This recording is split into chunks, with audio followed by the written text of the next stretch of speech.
이런 시간을 마련하게 돼서 너무 기쁘고 감사하게 생각하고요. 사실 이게 신학서적도 아니고 신앙서적이라고 좀 거리가 먼지만 이걸 취재형 소설이라고 표현을 하는데요. 좀 이따가 소개를 해드릴 텐데 이런 취재형 소설에 또 같이 관심해 주시고 공감 가져주시는 부분에 대해서 너무 감사드립니다. 취재형 소설이 무엇인지 그리고 소설이라는 게 어떤 개념을 품고 있는지 한번 좀 살펴보는 시간이 되었으면 좋겠습니다. 저자 데려놓고 여러 가지 얘기를 하시면 재밌을 것 같으니까 네, 저자한테 묻고 싶으신 거 마음껏 물으시면 좋을 것 같습니다. 첫 번째는 소설 이야기 구조에 대해서 좀 전체 내용에 대해서 좀 설명을 드려볼까 합니다. 자, 이 키워드별로 이제 간단하게 설명드릴 수 있을 것 같습니다. 지역이 다 실명 지역이라서 그냥 편하게 말씀드릴게요. 강남에 이제 코엑스몰 옆에 보면은 새로 신축하고 있는 호텔이 있습니다. 요즘에 호텔은 펜트하우스를 만든다고 하더라고요. 맨 꼭대기 옥상에다가 펜트하우스를 만들고 있는데 소설의 시작은 그 펜트하우스에서 10명이 죽은 걸로 발견이 됩니다.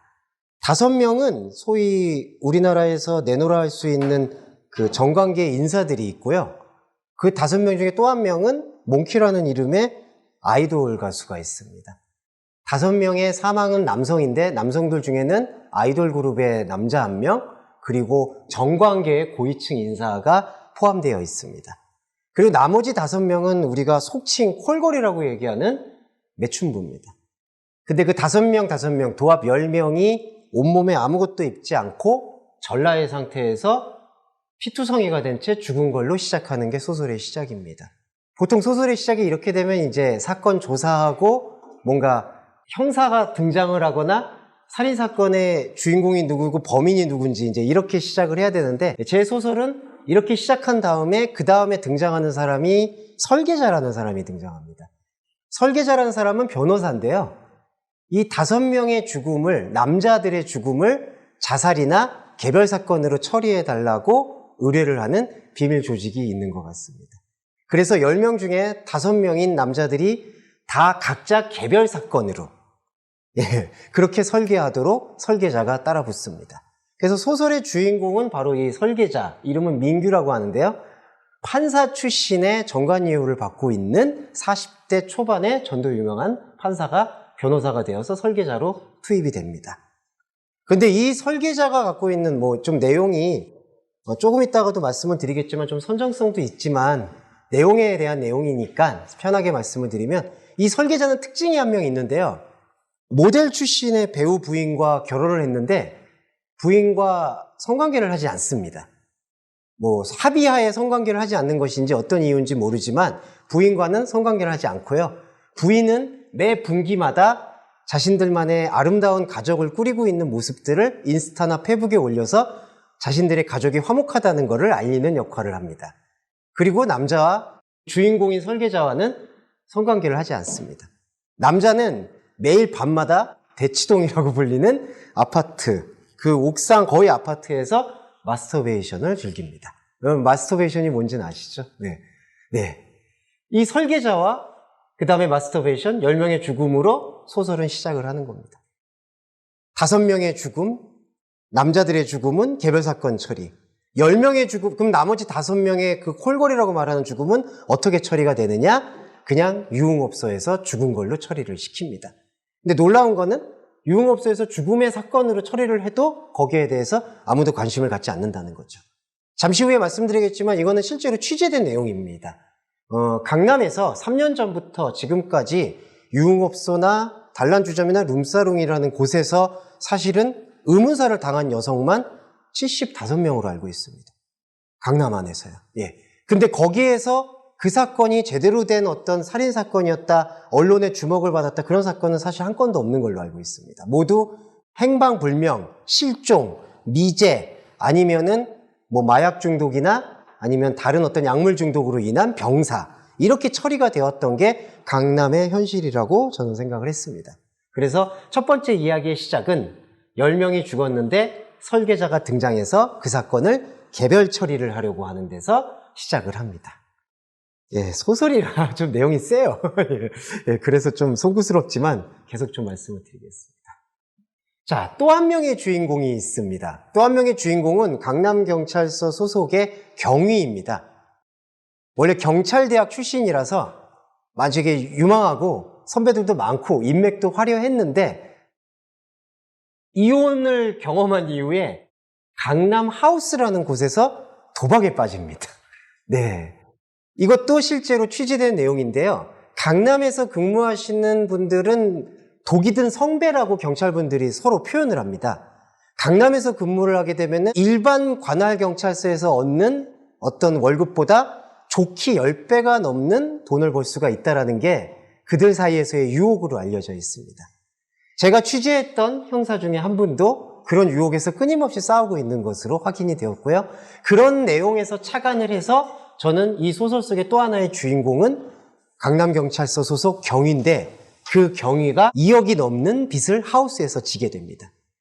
예, 강남의 하우스라는 곳은 유흥업소랑 결탁이 되어 있습니다. 그래서 가라오케, 룸사롱, 그리고 단란주점들과 결탁이 되어서 하우스가 따로 만들어지고 있는데 그런 곳에서 도박을 벌이고 있어서 도박빚이 2억, 3억으로 넘어가는 게 이 작품에 나오는 또 한 명의 주인공인 경찰, 조재명이라고 하는데요. 조재명의 현재 상황입니다. 이 조재명이란 경찰이 자신이 심어놓은 정보원들에 의해서 냄새를 맡습니다. 아까 10명의 살인사건이 있었는데 펜트하우스에서 10명의 살인사건에서 정보가 새나간 것이죠. 10명의 살인사건은 개별 사건으로 처리해달라고 VVVIP 네트워크에서 그 설계자인 민규 변호사에게 요청을 했는데 반대로 그 사이에 정보원을 통해서 이 도박빚에 쩌들어 있는 조재명이란 경위에게 이 단서, 정보가 흘러 들어오게 됩니다. 그런데 놀라운 건 이 경찰이 10명의 살인사건이라고 하면은 냄새를 맡았으면 바로 수사에 착수해야 되는데 제가 유착이라고 말씀을 드렸듯이 수사에 착수하지 않고 아까 죽었다라고 얘기하는 몽키라는 아이돌이 속한 대형 연예기획사의 실장을 찾아갑니다. 그래서 실장을 찾아가서 내가 이 사건 알고 있는데 이 사건을 모른 척 해줄 테니 나의 도박빚을 대신 갚아달라. 네. 그러니까 이 소설 속의 주인공은 선한 역할이라고는 한 명도 없습니다. 네. 부패한 비리경찰, 그리고 거액의 수임료를 받고 개별 사건으로 사건을 조작해주는 변호사. 이런 두 주인공이 사실은 막다른 곳으로 치닫게 되는 내용이 이 전체적 내용의 주제라고도 할 수가 있는데요. 여기서 한 명 등장하는 게 있습니다. 이 부분도 이제 좀 이따 말씀드리겠지만 취재 중에 제가 알았던 사람입니다. 무적자라고 하는데요. 이 무적자라는 게 뭐냐 하면 의도적으로 대한민국 주민등록증을 말소하는 사람들을 말합니다. 예, 사망신고를 처리한다든지 아니면 실종신고를 처리해서 대한민국에서 적을 갖지 않는 사람들. 이거는 무국적자하고 조금 다르게요. 대한민국 안에서 다른 사람들의 그걸 이제 대포 휴대폰, 대포 주민등록증이라고 하는데 그거를 이제 속칭 대포카라고 표현을 합니다. 대포차가 아니라 대포카라고 표현하는데 거기 안에 주민등록증, 카드, 그리고 신용카드, 대출 이런 모든 정보까지를 다른 사람 명의를 쓰면서 자기 자신은 이 땅에 이름을 남기지 않는 이게 경찰서 안에서도 조사해보면 가장 어려운 사람들인데요. 이 사람들은 지문도 이제 말소가 되었기 때문에 동종전과를 검색을 해보려고 해도 검색에 잡히지가 않습니다. 동종전과도 검색이 되지 않고 그리고 마음대로 움직이고 다른 사람들 명의로 차를 만들고 집을 사고 그 다음에 부를 축적하는 사람들, 이 무적자입니다. 이 무적자들이 대부분 누가 무적자들을 자발적으로 선택을 하느냐? 안타깝게도 그 강남이라는 밤의 산업에서 기생하고 있었던 룸사롱의 속칭 포주라고 할 수 있는 사람들이 이 무적자를 선택을 합니다. 현재 우리 언론에서도 지금 사실 실제 소유주가 누구냐, 클럽의 실제 소유주가 누구냐, 그리고 그 밤의 산업들을 지배하는 사람들이 누구냐 이런 거에 대해서 설왕설래가 많은데요. 제가 3년 전에 취재한 바에 의하면 이 무적자들이 페이퍼 컴퍼니를 만들어서 그 지하의 검은 돈들을 계속 세탁하는 역할을 하고 있는 것으로 알고 있습니다. 이 무적자들이 사실은 주인공 설계사인 민규에게 대형의 240억에 가까운 수임료를 제한하고 개별 사건 처리를 의뢰했던 것이고요. 자, 이렇게 돈이 많은 무적자가 한 명 또 있고요. 또 한 명은 젊은 무적자가 있습니다. 젊은 무적자는 말 그대로 사실은 초등학교 때부터 강제로 가출을 당해서 친부에게 폭행을 당하거나 아니면은 계모에게 죽음의 위험을 당해서 초등학교 나이 때부터 가출을 해서 가출팸이라고 하는 거리를 떠도는 친구들이 그 안에서 힘을 키워서, 그 힘은 이제 밤의 힘이겠죠. 사람을 사실은 찌르기도 하고 사람을 어떻게 향처 입혀서 그걸로 자기의 경력을 만드는 젊은 포주들이 또 있습니다. 이게 남자아이들 중에는, 가출한 친구 중에는 이렇게 성장하는 친구들이 있습니다. 그러니까 실제로 이 젊은 무적자들은 자기가 원해서 무적자가 된 게 아니라 초등학교 나이 때부터 거리에 나왔기 때문에 주민등록증을 만들 기회가 없었던 거예요. 부모를 찾아가도 부모가 나는 걔 어디 있는지 모른다. 난 실종됐는지 사망했는지도 모른다. 아예 관심이 없기 때문에 주민등록증을 발급받을 나이가 지났음에도 불구하고 주민등록증을 발급 못 받는 아이들이 있습니다. 이게 젊은 무적자들인데, 이 젊은 무적자들을 나이든 무적자들, 돈을 갖고 있는, 검은 돈을 갖고 있는 무적자들이 어떻게 활용을 하냐 하면은 사실은 그 강남의 단란주점이나 룸사롱에 있는 여성들을 관리하는 포주로 세웁니다. 이 소설에서도 젊은 무적자가 등장을 하는데요. 이 젊은 무적자가 실제로 냄새를 맡고 계속해서 캐내가려고 했던 형사를 살해하게 됩니다. 그것도 사주를 받아서 살해하게 되겠죠. 형사는 처음에는 도박빚을 갚으려고 이 판에 뛰어들어서 거래를 제안했는데, 형사 안에 남아있는 일말의 양심 때문인지 이렇게 백주대낮에 10명의 남녀가 피투성이가 돼서 죽었는데 언론에 하나도 나오지 않는 것은 있을 수 없는 일이다. 최소한의 공론화는 해야겠다라는 마음을 품게 되는 그 순간, 보이지 않는 늙은 무적자가 보이는 일처리, 뒤처리를 하는 젊은 무적자 남자 포주에게 시켜서 사실은 살해를 하게 됩니다. 그리고 성매매가 그렇게 해서 마무리가 되고, 그다음에 제가 여기 재앙을 견디는 사람들이라고 했는데, 이 재앙은 사실은 이 강남이라는 이 무대와 환경에서 벌어지고 있는 모든 사람들이 각자의 방식으로 견딘다라는 것을 표현을 했습니다. 네. 이 과정에서 사실은 좀 더 선정적인 내용들이 나와서 죄송합니다만, 취재했던 내용과 이 소설에 대한 주제이기 때문에 또 말씀을 드리자면, 불법 촬영, 저는 이거를 사람들은 몰카라고 표현을 하는데 불법 촬영이 정확한 표현이라고 생각합니다. 몰카라는 거는 불법이죠. 상대의 동의를 얻지 않고 촬영하는 것들. 이 동의하지 않는 촬영 영상들이 이 10명이 벌였던 그 살인사건과 연관이 되어 있습니다. 10명이 전라의 상태에서 피투성이가 되어서 죽었던 이유와 그 배후에는 10명의 남녀가 케타민과 필로폰, 에스타시를 과량 사용하고 10명의 남녀가 사실은 좀 표현이 죄송합니다만 난교 파티라고 하는 섹스 파티를 벌입니다. 그 섹스 파티의 끝에 사실 이 몽키라는 아이돌의 아버지가 이 9명의 사람들을 살해하기에 이르러요. 그 소설 안의 내용이 그렇습니다. 그럼 왜 살해했느냐? 소설에서는 이유를 밝히지 않습니다. 듣기로는 그 남자가 강남에서 2조대를 갖고 있는 개발업체 사장이라는 별도 있고요. 그리고 치매를 앓고 있다는 설도 있습니다. 하지만 소설에서는 정확히 왜 죽였는지에 대해서는 설명하지 않고 있습니다. 섹스 파티를 벌이는 중에 사실은 살해를 하게 되고 10명이 모두 그로 인해서 살해당하는 사건이 벌어지게 됐는데, 아까 말씀드렸듯이 그 경찰 경위가 이 냄새를 맡고 추적하게 된 배경에는 이 10명의 난교 파티를 촬영한 동영상이 존재하기 때문입니다. 그런데 알고 보니까 이 동영상만 존재한 것이 아니라, 그러니까 그 10명의 난교 파티가 담겨있는 동영상만 담겨있는 게 아니라 VVIP 네트워킹이라고 할 수 있는 그들 안에 있는 리그, 그들의 리그가 매일 때마다 벌였던 스페셜 이벤트의 영상들이 차곡차곡 수집이 되어 있던 것들이 경찰의 눈에 포착이 되게 되고, 경찰의 눈에 포착이 되었을 때 그 조재명 경위라는 주인공이 그걸 가지고 수사를 했으면 모르는데 또 안타깝게도 그걸 가지고 사실은 거래를 하려고 했던 겁니다. 보이지 않는 손과. 그랬다가 죽임을 당했던 이 장면이 소설 안에 녹여 있다고 볼 수 있습니다. 예, 불법 촬영은 그렇기 때문에 이 스페셜 이벤트라고 할 수 있는 불법 촬영 안에 담겨 있는 동영상의 내용은 스너프 필름이라고 들어보셨을지 모르겠지만 아주 잔악한 가학적 성행위를 다루고 있는 그러한 동영상들이 차곡차곡 수집이 되어서 그들만의 네트워킹에서 유통되고 있었던 것. 근데 그것이 수면 위로 올라오지 못하게 된 건 경찰이 그걸 알고, 주인공인 경찰이 알았음에도 불구하고 그것을 사겠다라는 검은 돈의 유혹에 못 이겨서 거래에 응했다가 살해당하고 맞는 것을 볼 수가 있습니다.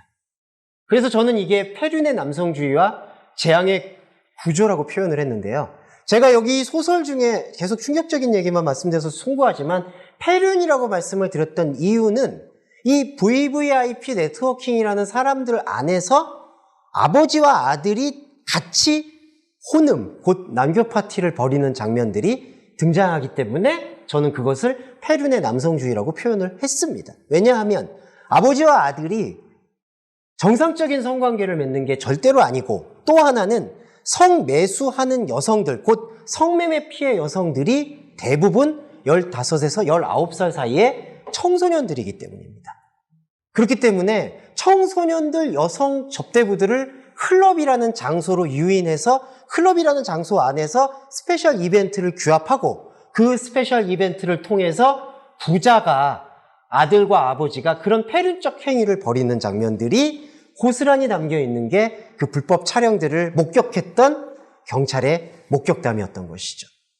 그래서 이 부분을 저는 재앙의 구조라고 봤고, 이 소설 자체도 그 재앙의 구조를 다루고 있습니다. 마지막으로 그러면 찻잔 속의 태풍이라는 키워드는 왜 나왔냐 하면은, 자, 이 모든 사건을 개별 사건 처리하기 위해서 260억 원이라는 수임료를 로펌을 통해서 수주를 받고 이 일을 해결하기 위해서 끝까지 무덤덤하고 건조한 태도로 일관했던 40대 초반의 변호사인 민규가 마지막 끝에 그 10명 중에 살아남았던 생존자가 한 명 있습니다. 11명의 생존자겠죠. 10명은 죽었고 1명의 생존자가 있었습니다. 그 1명의 생존자가 강남에서 가장 유명하다라고 알려져 있는 그 스페셜 이벤트에 가장 동원되었던 청소년 나이대의 홀걸이 있었습니다. 마지막으로 주인공인 변호사는 그 청소년 아이 홀걸에게 한마디를 묻습니다. 마지막 기회다. 이제 떠나야 된다, 너는. 왜냐하면은 그들도 위험할 수 있으니까 이 변호사는 마지막으로 한마디, 왜 여길 떠나지 않느냐라고 물을 때 그 여자는 이렇게 대답합니다. 강남이 아니면 내가 어디서 뭘 할 수 있겠어요. 그거는 사실 제가 실제로 취재할 때 들었던, 가장 많이 들었던, 귀에 못이 박히도록 들었던 내용입니다. 가출 청소년 친구들에게 그냥 여기 나오면 되는 거 아니냐, 조금만 벌어도 되는데. 근데 동일하게 했던 말은 강남 외에, 연예인 외에 할 수 있는 게 뭐가 있어요? 라는 말이었습니다. 그래서 저도 소설에 그 대사를 녹아냈습니다. 강남 아니면 할 수 있는 게 뭐가 있겠냐. 그래서 변호사는 결국 자신만의 쿠데타를 일으키려고 하는데 실패하고 맙니다. 누구도 모르는 그냥 주인공인 변호사의 내면에 아주 작은 동요만 있었을 뿐이고, 소설에서는 그냥 말끔하게 일을 처리한 설계자로만 기억이 될 뿐입니다. 그래서 찻잔 속의 태풍이라고 표현을 했고요. 그리고 이거를 저는 학살의 공간이라고 표현을 했습니다. 학살이라는 게 저는 가장 중요한 게, 이 제노사이드의 핵심은 우리가 인류사를 겪어오면서 겪어왔던 수많은 어떤 전쟁과 부족 다툼과 세계대전의 학살도 분명한 학살이겠지만, 21세기를 살고 있는 우리 현재에서 우리의 정신이 말살되고 있는 상황이 저는 가장 두렵고 큰 학살이라고 봤습니다. 그래서 제가 이 작품을 쓰게 된 동기와 목적과 존재의 정체성은 결국 제가 이 메이드 인 강남이라고 제목을 적었듯이, 강남이라는 공간 자체가 어찌 보면 학살의 공간으로 기능하고 있지 않는가. 우리의 정신을 말살하고 도저히 숨을 쉴 수 있는, 어떤 영혼의 숨을 쉴 수 있는 일말의 틈조차 주지 않도록 가속화시키는 공간이 바로 학살의 공간, 강남이 아닌가 해서, 이 소설은 개인적으로 사실 많이 팔려서는 안 되는 소설이라 생각합니다. 네, 이런 소설을 많이 읽는 것, 그리고 이런 소설이 나와야 되는 거는 사실은 비극이라고 생각을 합니다. 그리고 이런 소설은 오히려 뭔가 하드코어한 스릴러 소설이라고 해야 되는 건데, 아까도 사회자 목사님께서 밝혀주셨지만 이런 게 사회면에서 소개된다는 건 사회의 사건과 오버랩이 되기 때문이거든요. 오버랩이 되면 안 되는데 안타깝게도 오버랩이 되는 현실이 있는 것 같습니다. 네, 이 메이드 인 강남에 대해서는 이제 이렇게 설명을 좀 드릴 수 있습니다. 이 소설이 쓰여지게 된 취지와 계기에 대해서 조금 설명을 드리도록 하겠습니다. 제가 2012년부터로 기억합니다.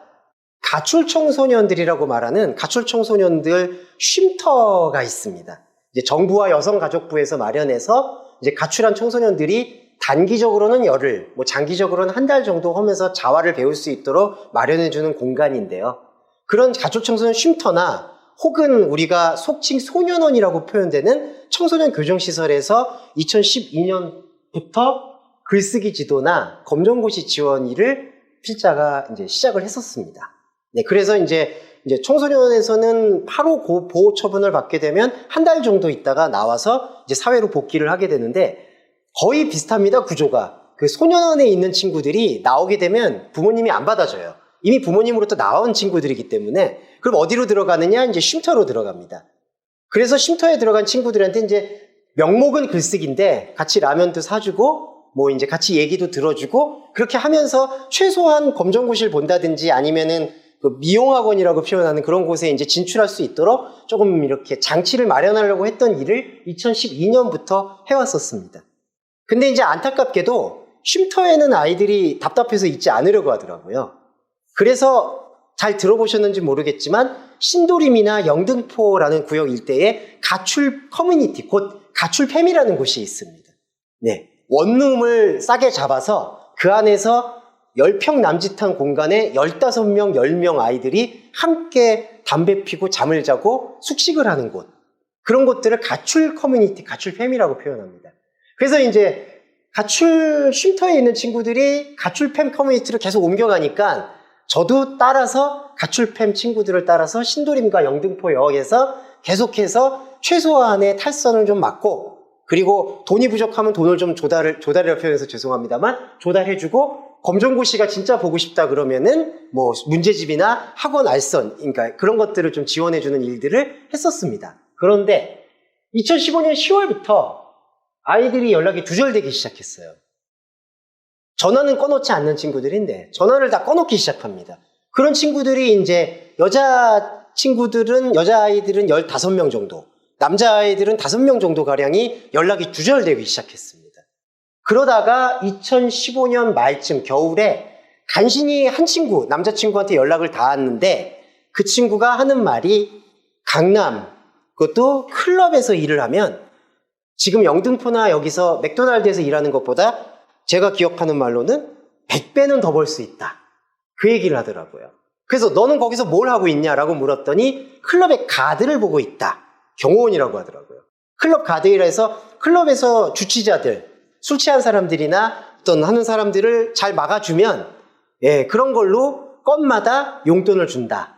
그래서 나는 가드를 하고 또 한 명 남자아이 그 가출한 친구는 속칭 삐끼, 호객행위를 하는 친구가 있다고 합니다. 근데 저는 처음에 의문이 들었던 게 이 가출 청소년 친구들 중에서 남자아이들 같은 경우에는 나이트클럽이나 룸사롱 같은 데서 가드를 한다라는 거는 심심치 않게 들었었습니다. 그런데 여자 친구들은 가출팸에서 나와서 어디로 주로 갔냐 하면은 룸사롱이나 안마방, 보도방, 가라오케 이런 곳에 유흥업소의 윤락 여성으로 일을 한다라고만 들었습니다.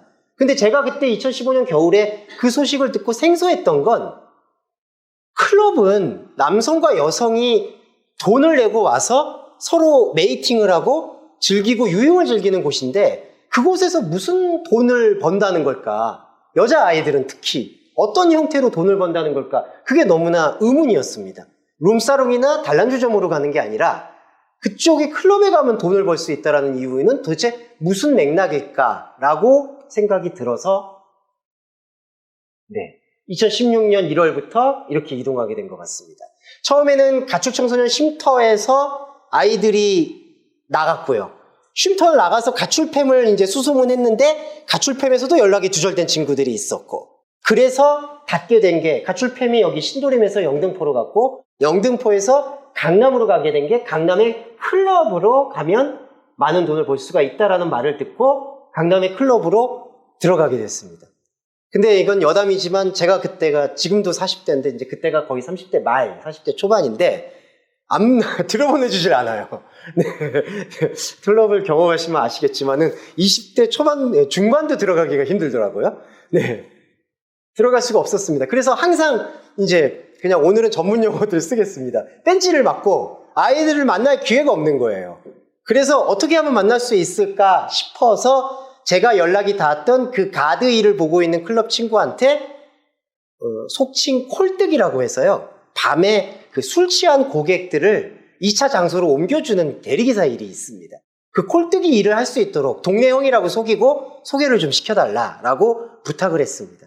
처음에는 잘 안 들어주다가 다음에는 들어주게 돼서 처음에 강남에 이제 잡입 취재라는 형식으로 시작하게 된 일은 첫 번째로는 바로 그 강남 클럽에서는 이렇게 표현합니다. 콜카.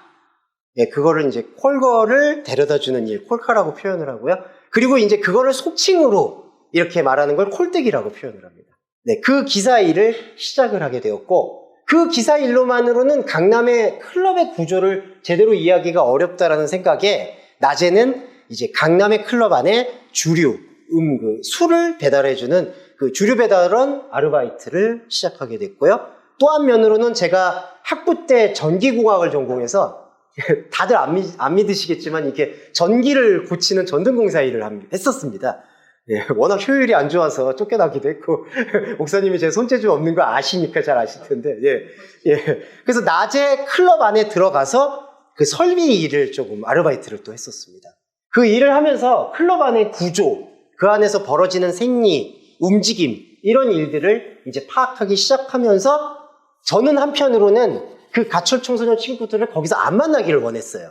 여기 없었으면 좋겠다 하는 마음으로 시작을 했지만 결국에는 실종되었던 모든 친구들이 거의 다 발견됐습니다.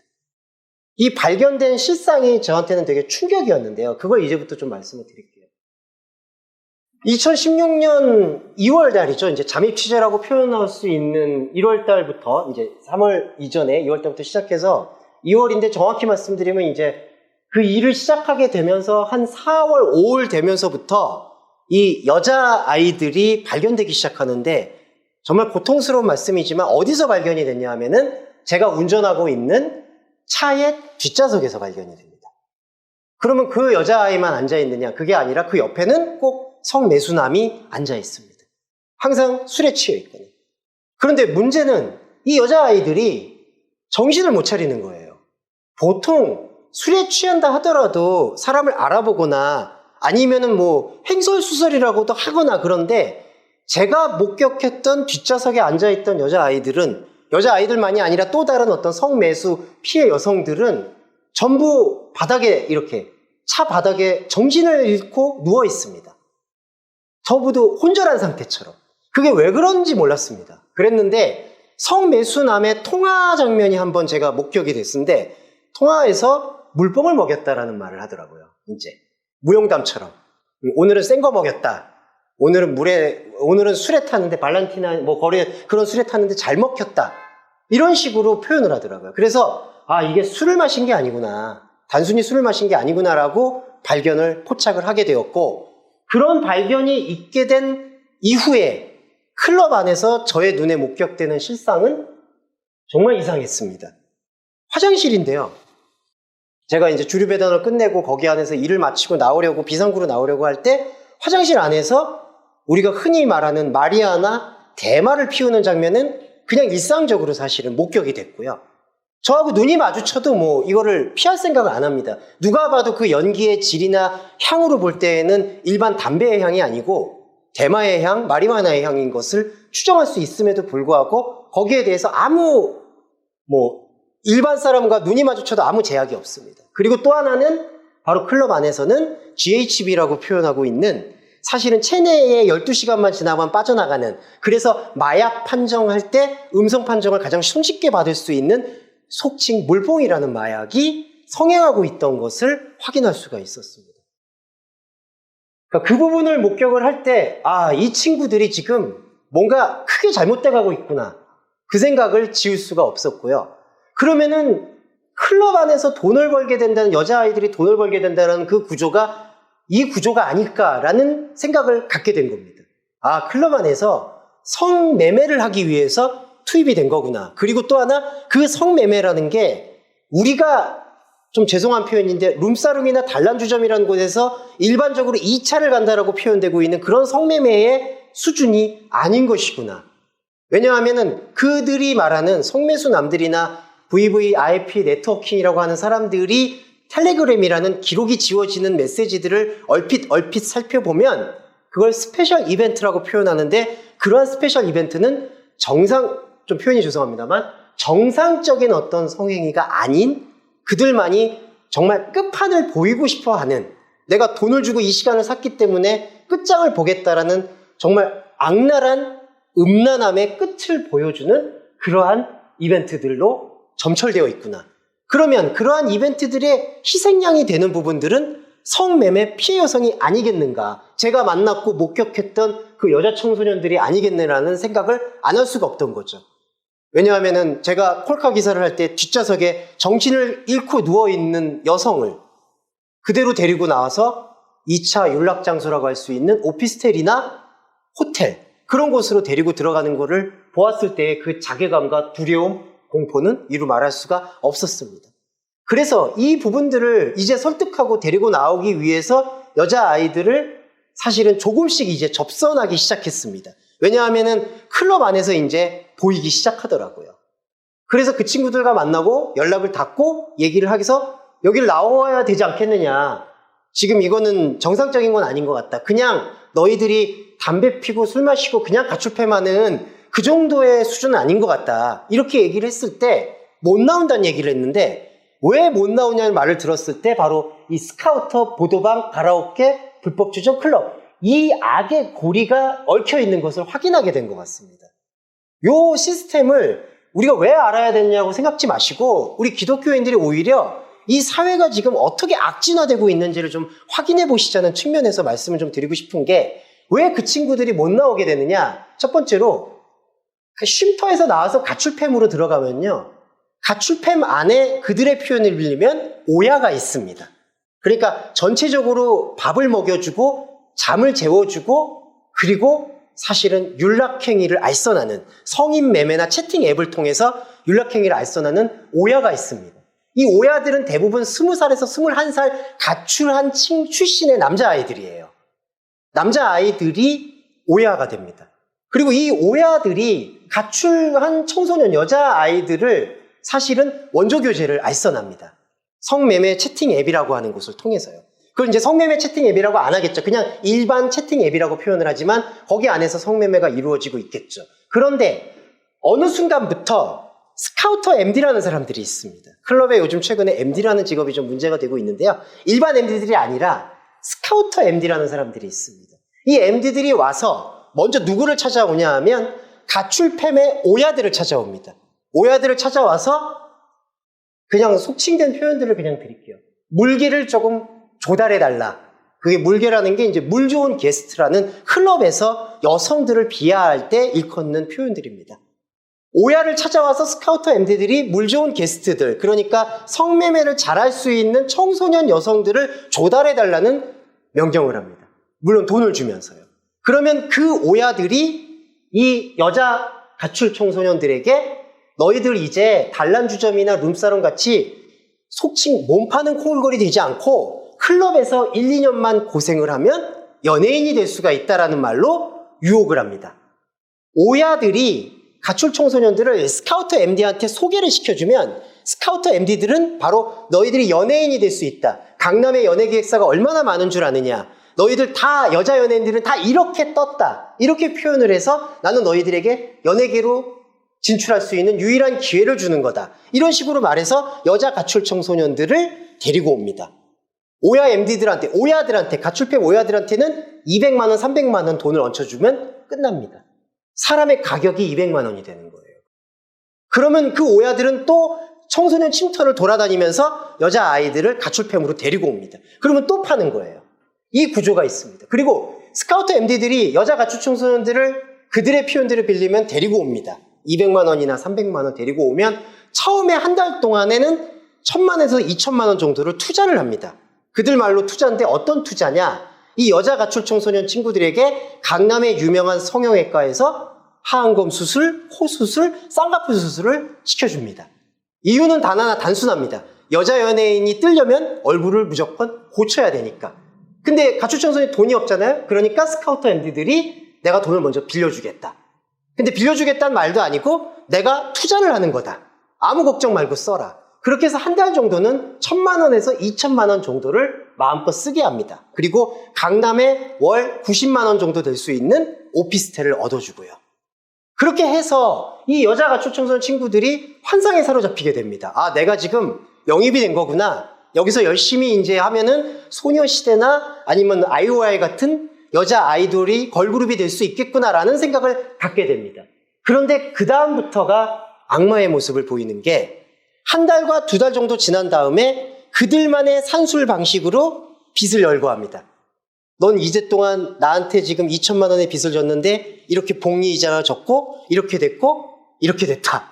어떻게 계산하는지 모르겠는데 그 2,000만 원이 제가 들었던 바로는 1억 4천만 원으로 띵겨 있어요. 그리고 차용증을 보여줍니다. 너는 못 벗어난다. 그리고 한 달과 2달 간격의 그 사이에서 또 어떤 일이 벌어졌냐면은 이 여자 아이들이 전혀 모르는 사이에 술에 약을 타거나 아니면은 그냥 몸을 안정시켜주는 주사라고 해서 필로폰이나 케타민 혹은 GHB 물뽕을 흡입하게 합니다. 원치 않는 거죠. 그런데 이미 그걸로 인해서 마약 중독자가 되는 겁니다. 그래서 이 스카우터 앤들이 2달이 지나고 나면 이제 너희들은 마약 중독자가 되었고 그리고 주민등록증을 위조해서 사용했기 때문에 왜냐하면 위조된 주민등록증을 주거든요. 그 위조된 주민등록증을 줬기 때문에 너희들은 지금 공문서 위조에 마약관리법 위반에 그리고 너희들은 완전히 이제 빚진 존재가 됐다. 그래서 이 세 고리로 여자친구들을 묶어버리는 거예요. 그리고 처음에 클럽으로 데려가지도 않습니다. 고도방, 가라오케, 불법 주점. 우리가 이 강남의 밤문화가 죄송한 말인데 얼마나 지저분하냐 하면 가장 고상한 어떤 행위를 하는 것처럼 보이는 이 강남의 안에 밤의 문화가 벌어지게 되면 사실 다른 지역과 비교했을 때 더 지저분하고 더 안타까운 일들이 많이 벌어집니다. 이게 사실은 가라오케나 불법 주점에서 여성들을 조달받는 방식이 이 보도방이라는 곳. 이거 보도방이라는 거는 사실은 공식 명칭은 아닌데요. 이 스카우터 MD들이 자신들만의 그 황금폰이라고 해서 자신들만 쓰는 폰을 이용해서 여성들을 조달하는 일을 합니다. 그 다음에 마지막으로 이 가라오케나 불법 주점을 통해서 2차 성매매에 어느 정도 익숙하게 된 가출 청소년 여자아이들을 마지막으로 투입시키는 장소가 바로 클럽이 되는 겁니다. 그러면 왜 클럽을 마지막으로 선택을 할까? 저는 그게 의문이었는데 이유를 알고 보니까 참담함을 금할 수가 없었던 게 클럽 안에서는 일반적으로 고객들이 유흥을 즐기는 것은 대다수가 클럽에서는 대다수의 MD들이나 대다수의 고객들은 일반적인 어떤 유흥 문화를 즐기고 있는데요. 그게 아니라 성매매가 목적인 사람들, 스페셜 이벤트가 목적인 사람들이 따로 있습니다. 그 사람들은 점조직화되어서 이 스카우터 MD들이나 아니면 클럽 관계자들이 오늘 물이 어떻습니다 라고 이렇게 모이는 단체 카톡방이 또 따로 있는 걸로 알고 있고요. 그런 것으로 성매매가 목적인 것으로 모여드는 클럽 안으로 모여드는 사람들이 있습니다. 그것을 속칭 VVIP 네트워킹이다라고 표현을 하는데요. 그런 사람들이 클럽 안으로 들어온 어떤 성매매가 가능한 여성들을 데리고 2차 성매매를 벌이는데 아까 말씀드렸듯이 그 2차 성매매라는 것이 너무나 끔찍하고 일반적인 윤리로는 이해할 수 없는 행위들을 벌이는 것이죠. 그런데 제가 그 친구들한테 그러면 제발 좀 이제 나와야 된다. 이건 진짜 아닌 것 같다. 왜냐하면 어떤 한 친구는 제가 거기서 3년 동안 있다가 나온 친구가 있어서 사실은 치료를 계속 병원도 데리고 다니고 그랬는데 PTSD 장애를 앓고 있어요. 여자 18살 친구인데. 근데 제가 알기로 PTSD 장애는 그 참전 군인들이 앓는 그 선망과 같은 가장 중증의 극한의 어떤 전쟁 트라우마라고 하더라고요. PTSD가. 근데 그게 그 18살짜리 여자친구가 그 증세와 똑같은 증세를 앓고 있다는 걸 봤을 때 그 스페셜 이벤트라고 말하고 있는 그들이 말하는 그 지옥도가 얼마나 끔찍한 것인지는 아마 말을 하지 않아도 우리가 헤아릴 수 있지 않을까라고 싶습니다. 그런데 많은 여자친구들한테 그리고 남자아이들한테 왜 여기서 나오지 않느냐라고 얘기를 했을 때 강남 아니면 더 이상 우리가 갈 데가 없다. 또 하나는 클럽이라는 곳은 너무나 화려하다는 겁니다. 연예인들도 많이 데리고 오고요. 그리고 사실은 우리가 옛날에 나이트클럽이나 캬바레 같은 곳에서 트로트 가수들이 영입되면 거기서 막 이렇게 스페셜 타임 되는 것처럼 클럽 안에도 유명한 아이돌들이 들어와서 디제잉을 타임을 하면은 그 클럽은 유명해지고 사람들은 이 클럽이 워너비들, 돈이 많고 성공하고 이긴 자들이 나와서 축제를 벌이는 곳이구나라는 마음껏 향락을 즐겨도 우리는 이것이 가진 자의 자유라고 인식되는 그러한 이미지가 있기 때문에 클럽은 황홀경이라고도 표현할 수가 있고 지옥도라고도 표현할 수가 있습니다.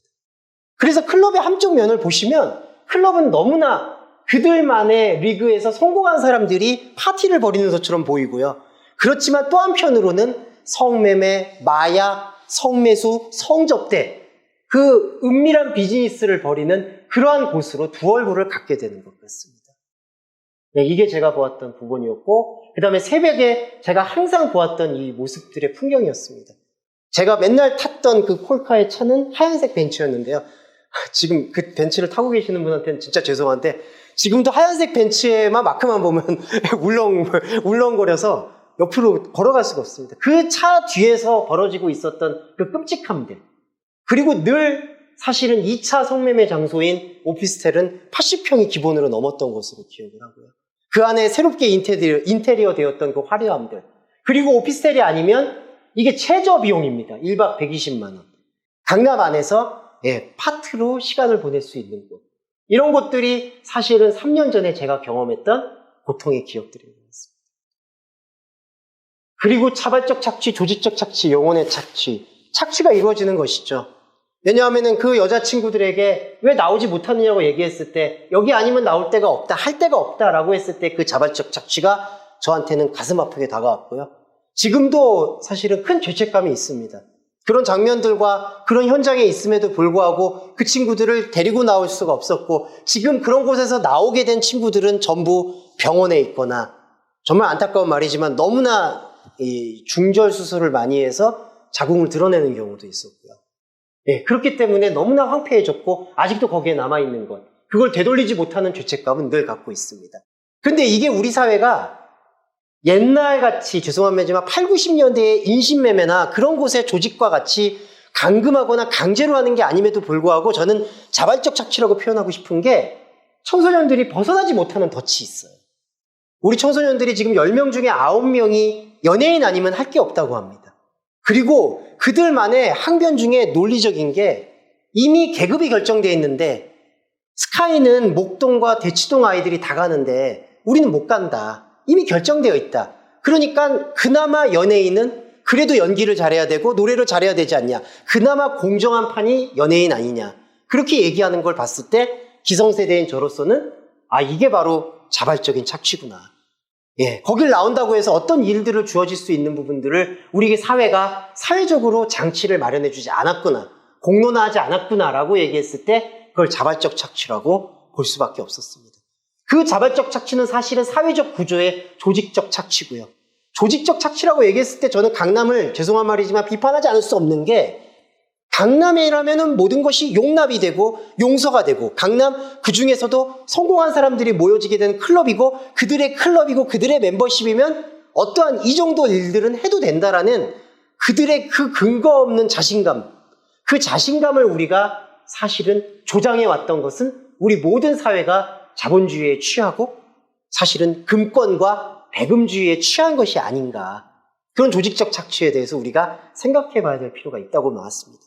결국 그리고 기독교인의 영성에서는 이 자발적인 착취와 조직적인 착취의 그물망 속에서 영혼이 과연 숨을 쉴 수 있는 곳이 있을까? 저는 그게 되게 회의적인 생각이 사실은 듭니다. 근데 그 회의적인 생각을 돌파하기 위해서 지금 저와 여러분들 여기에 모여서 이런 북토크나 이런 시간들을 통해서 어떤 대안을 모색할 수 있을까를 찾아보는 게 중요하다고 생각합니다. 자, 살아남은 자들은 지옥이다. 제가 3년 전 일이었죠. 그 가출 청소년들이 이제 20살이 되고 성인이 됩니다. 그들 중에 살아남은 자들은 뭐냐면은 그들이 당했던 피해자들인 그들이 이제 스카우터 MD가 됩니다. 네. 20살이 넘으면 그들이 왜냐하면 가출팸과 그들의 생리, 가출 청소년들이 뭐가 약하고 뭐의 유혹이 약한지를 잘 알고 있기 때문에 그렇게 피해자로 시작됐던 여자아이들이 사실은 이제 스카우터 MD가 되거나 흔히 말해 포주 MD가 됩니다. 그래서 강남에서는 일반 MD가 있고 일반 MD들 자체에서도 잘 모르는 포주 MD들이 존재하는데 이들의 월 수입이 상상을 초월하게 됩니다. 그게 이렇게 살아남은 자들이 된 거예요. 그런데 이들이 얼마나 더 강한 스페셜 이벤트를 또 자신들이 조달해온 가출 청소년 피해 여성들한테 강요하게 될까요? 이게 살아남은 자들의 지옥이라고 생각했습니다.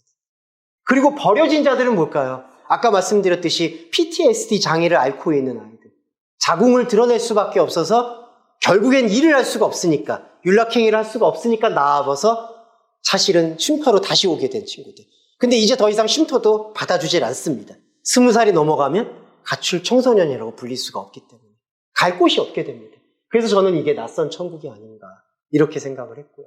그리고 장르에 대해서만 간단히 장르와 그리고 오늘날 우리 교회 종교 이거에 대해서 잠깐 말씀을 드리고 마무리를 할까 합니다. 자, 이런 소설은 장르가 취재형 소설이라고 표현을 합니다. 네. 취재형 소설은 사실은 가능성이 뭐냐면 우리 시대를 리얼하게 동시대를 호흡하는 작품들과 그리고 작품들을 쏟아낼 수 있다는 장점이 있습니다. 우리 시대의 민낯이죠, 맨얼굴. 우리 한국 사회가 지금 닥쳐든 이 맨얼굴을 볼 수 있고 나눌 수 있는 공론화의 자리를 마련한다는 점에서 취재형 소설은 의미가 있다고 생각합니다. 대표적인 취재형 소설들은 이렇습니다. 공지영 작가님의 도가니와 같은 작품들이라든지 손아람 작가님의 소수의견, 그리고 부족하지만 제가 쓴 소설 중에 막루라는 작품, 이제 용산 참사와 아픔, 남일당의 고통 이런 부분들을 다루고 있습니다. 그래서 메이드 인 강남도 취재형 소설의 일부라고 봅니다. 근데 한계는 문학성을 담보하기가 좀 어렵습니다. 이건 솔직히 말씀을 드릴 수 있는 게 이 취재형 소설은 르포르타주 형식을 띠고 있기 때문에 어떤 우리가 여기 독서 모임 때도 엔도 슈샤프 같은 작품을도 의논하기도 했고 나누기도 했지만 인간의 어떤 본질적인 것을 진지하게 묻는 작업은 소홀할 수밖에 없습니다. 지금 현장에 나오고 있는 어떤 그러한 고통과 억압된 상황을 장르에다 담아놔야 되기 때문에 아무래도 융숭한 어떤 인간 본질의 깊이를 다루는 그런 문학과는 좀 차이가 있어서 저는 가능성 혹은 한계라고 표현을 했습니다. 자, 그리고 리얼리즘과 마술적 리얼리즘이 있는데요. 이건 어떤 표현이냐면 제가 이거를 소설로 엮게 됐는데 소설 엮는 방식, 취재형 소설은 두 가지 방식이 있습니다. 실제 있는 사건을 메타포라고 비유를 사용해서 새롭게 구성하는 우화처럼 알레고리라고 표현을 하죠. 알레고리화 시켜서 표현하는 방식이 있고 아니면은 진짜 그냥 있는 그대로의 리얼리즘을 그대로 담는 경우. 지금 이 메이드 인 강남 같은 소설은 이 두 가지가 약간 섞여 있습니다.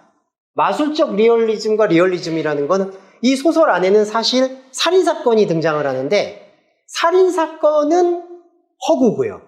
그런데 살인사건이 아니었던 나머지 모든 부분들은 실제입니다. 그래서 이게 바로 리얼리즘과 마술적 리얼리즘 사이에서라고 표현할 수가 있겠습니다. 자, 그리고 이 어려움이 한 가지 있습니다. 특히 이제 기독교인, 혹시 목사라는 그걸 갖고 소설을 쓸 때, 특히 취재형 소설을 쓸 때 제일 이제 이게 윤리적 딜레마이기도 한데요. 선정성과 메시지 전달의 그 사이에서의 고민이 있습니다.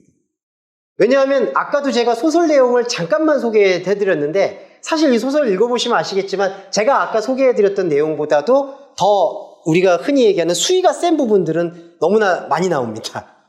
그러면 이거를 단편적으로 만약에 읽으시게 되면 이거는 그냥 선정적 소설이에요. 네. 그런데 메시지 전달을 하려면, 리얼리즘의 측면에서 메시지 전달을 하려면 그 부분들을 사실은 감수해야 될 필요성이 있습니다. 그런데 이거는 항상 끊임없는 취재형 소설의 딜레마라고 보시면 될 것 같아요. 선정성과 메시지 전달. 그래서 조금 비판하고 싶은 건 선정성과 메시지 전달 사이에서 선정성이라는 내문 작가라는 아니면 선정적 작가라는 오해를 피하기 위해서 사실은 많은 작가분들이 메시지 전달을 위해서 약간 마술적 리얼리즘이라는 우화적으로 알레고리하게 풀이하는 소설들을 왕왕 보게 됩니다. 근데 안타까운 건요, 저는 그러한 마술적 리얼리즘의 자리를 취하는 것은 나쁘지 않다고 생각합니다만 어떤 소설가로의 지위라든지 어떤 작품성에 대한 어떤 목적 때문에 선정성이라는 위험성을 피하려고 직접적인 우리가 보고 있는 이 동시대의 고민을 외면하는 현실에 대해서는 사실 저는 우려를 표하고 싶습니다. 이거는 제 자신을 포함해서 한국에서 소설을 쓰고 있는 사람들과의 연대 속에서의 자기 반성이 필요하다고 생각합니다. 우리가 8, 90년대와 7, 80년대에서는 민주화라는 물결과 그리고 인간이 갖고 있는 인간성의 회복을 위해서 사실은 많은 리얼리즘 소설들이 쏟아졌습니다. 그런데 2000년대 이후에 들어서면서부터 사실은 한국 문학은 지금 고립과 침체 일로를 겪고 있다고 해도 과언이 아닙니다.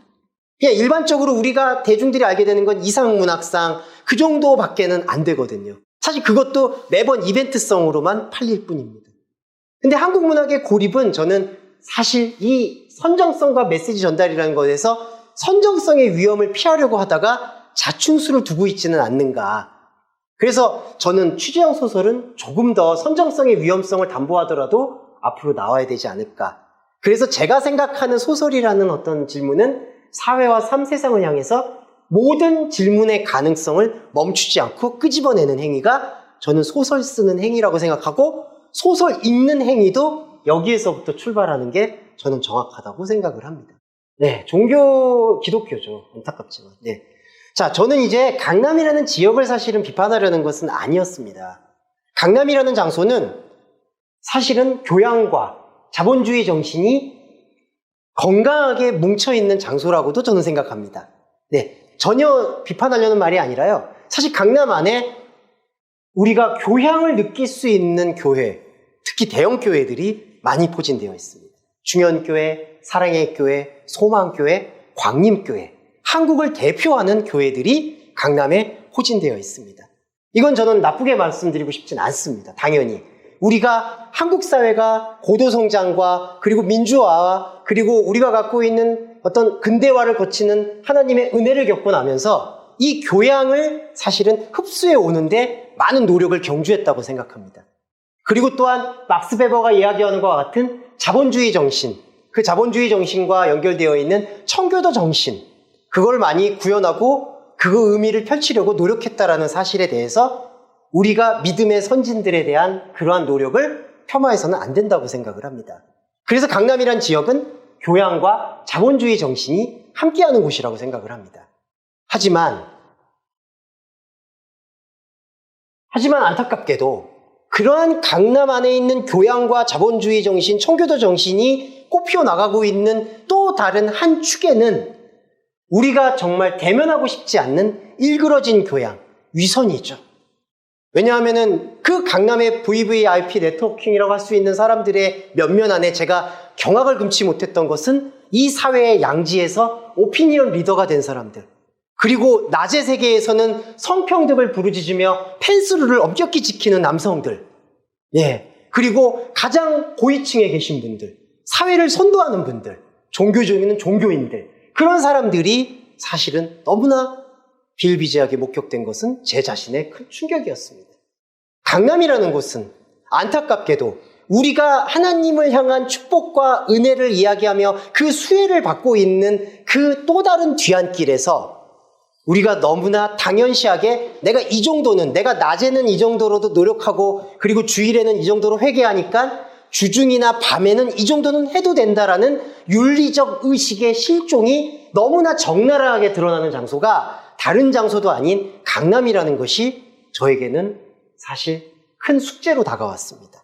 그래서 강남이란 지역은 교양과 청교도 정신의 선도라는 생각과 동시에 우리 기독교 안에는 우리가 진짜 봐야 하는, 힘들고 어렵지만 대면해야 되는 우리 안에 있는 천민자본주의성, 돈이면 다 된다는, 유명한 학교면 다 된다는, 유명한 인맥이면 다 된다는 그러한 인간의 가장 흉악한 모습을 강남이라는 얼굴 안에서 목격하게 되는 것, 그 목격에서부터 저는 변화가 시작이 된다고 생각합니다.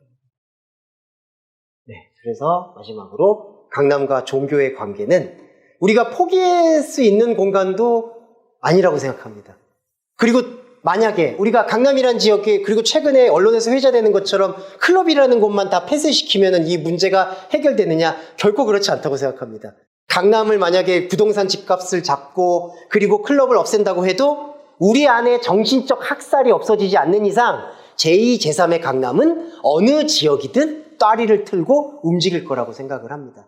그리스도인이라면 저는 현실을 있는 그대로 목도하는 가장 날카로운 리얼리즘의 자세와 그리고 그 자세 앞에서 경악과 비판과 탄식만 하지 말고 어떤 꼰대와 같은 대안이 아닌 실제적인 대안, 상황적 윤리, 그리고 예수님이라면 우리 안에 이 상황 세계 앞에서 어떠한 관점과 질문을 갖고 계실까라는 끊임없는 질문을 던지는 그러한 그리스도인이 되어야 된다는 생각도 좀 해보게 됐습니다.